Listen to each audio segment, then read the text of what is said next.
So my relationship with BMCC actually started 8 years ago. They provided a really great opportunity for aspiring teachers just to observe and see what a really effective classroom looks like.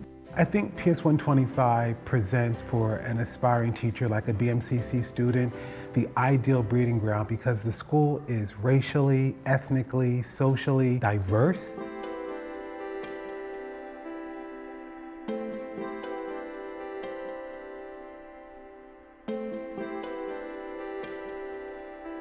As part of our program, all of our students do consecutive semesters. The first semester is 60 hours of field work and the second semester is 90 hours.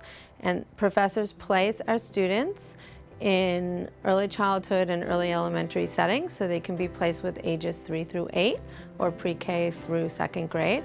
When I took over the school, it was a very traditional public school where experienced a lot of economic hardships due to low enrollment.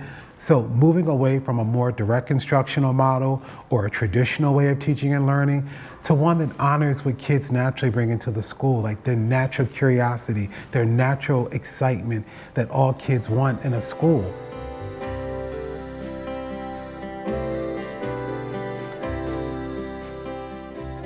So on a typical day here at PS 125, we walk in, the children are already at stations playing, and I join in. What are we doing? You know, if I have to draw, we'll draw. Sometimes we do some arts and craft. A lot of adults look back and say, I remember my teacher from kindergarten, and that's the kind of teacher I want to be. I want to be able to have my kids in the future come to me and say, I remember you taught me this, whether it was social studies or even just a life skill.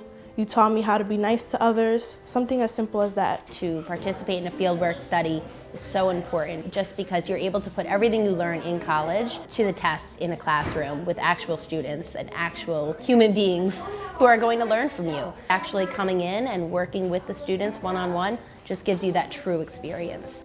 My teacher, she has given me a lot of opportunity and a lot of advice through the semester. And it's been amazing. I also want to become a bilingual teacher since I speak Spanish and English. I think a program like BMCC coming in not only helps public school educators do their job every single day, but it helps also train them to also be future New York City educators or educators all around our country, where in areas that really need it the most.